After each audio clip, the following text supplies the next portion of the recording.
रामायण युद्ध में हनुमान भाग 2। जब रावण के सैनिक हनुमान की पूंछ में कपड़ा लपेट रहे थे,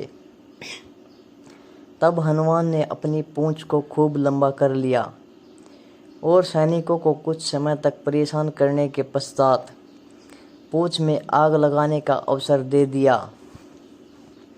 पूंछ में आग लगते ही हनुमान ने बंधन मुक्त होकर लंका को जलाना शुरू कर दिया और अंत में पूंछ में लगी आग को समुद्र में बुझाकर वापस प्रभु श्री राम के पास आ गए।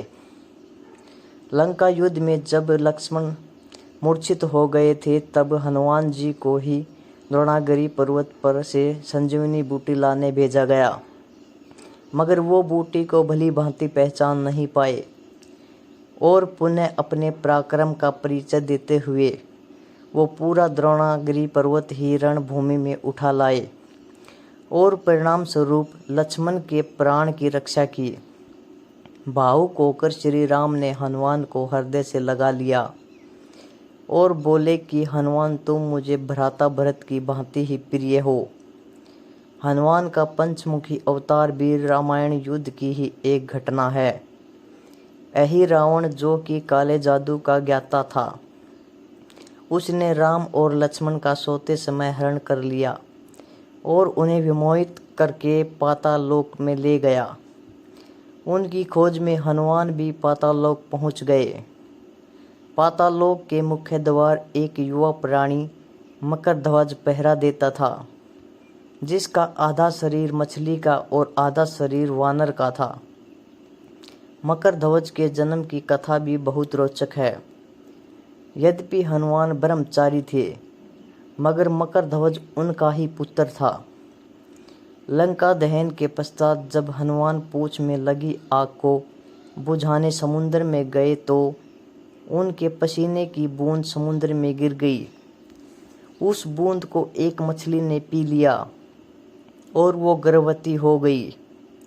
इस बात का पता तब चला जब उस मछली को अहिरावण की रसोई में लाया गया। मछली के पेट में से जीवित बच्चे उस विचित्र प्राणी को निकाला गया। अहिरावण ने उसे पाल कर बड़ा किया और उसे पातालपुरी के द्वार का रक्षक बना दिया। हनुमान इन सभी बातों से अनभिज्ञ थे। यद्यपि मकरध्वज को पता था कि हनुमान उसके पिता हैं, मगर वो उन्हें पहचान नहीं पाया, क्योंकि उसने पहले कभी उन्हें देखा नहीं था।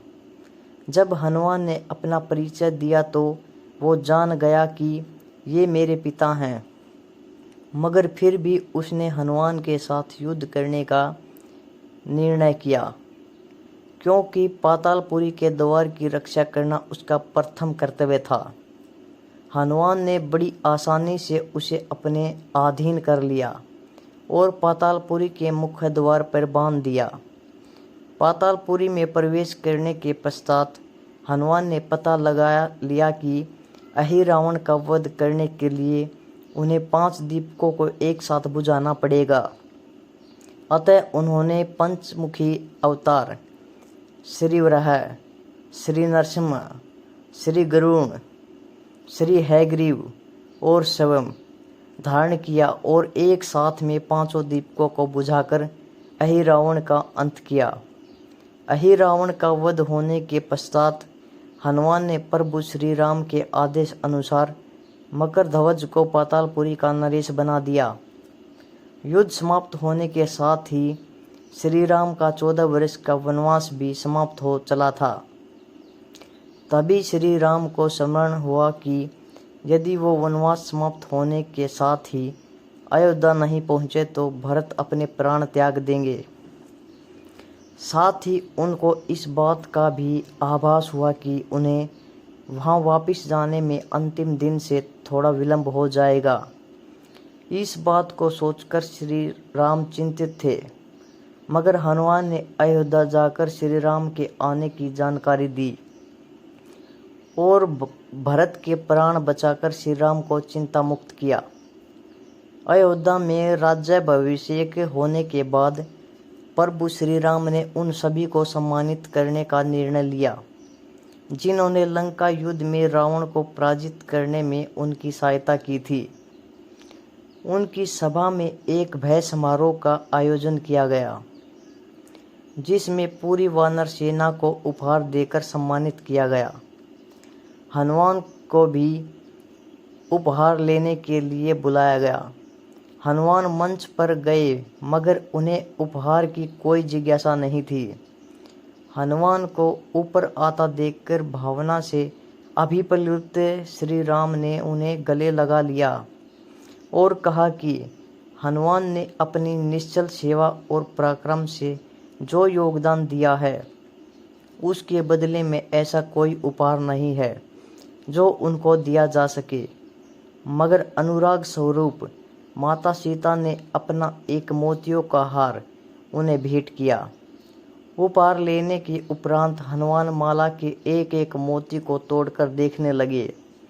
ये देखकर सभा में उपस्थित सदस्यों ने उनसे इसका कारण पूछा, तो हनुमान ने कहा कि वो ये देख रहे हैं मोतियों के अंदर उनके प्रभु श्री राम और सीता हैं कि नहीं, क्योंकि यदि वो इनमें नहीं तो इस हार का उनके लिए कोई मूल्य नहीं है।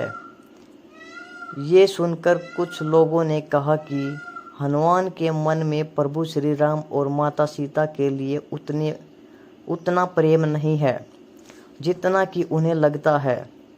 इतना सुनते ही हनुमान ने अपनी छाती चीर के लोगों को दिखाई और सभी ये देखकर शतबद्ध रह गए कि वास्तव में उनके हृदय में प्रभु श्री राम और माता सीता की छवि विद्यमान थी।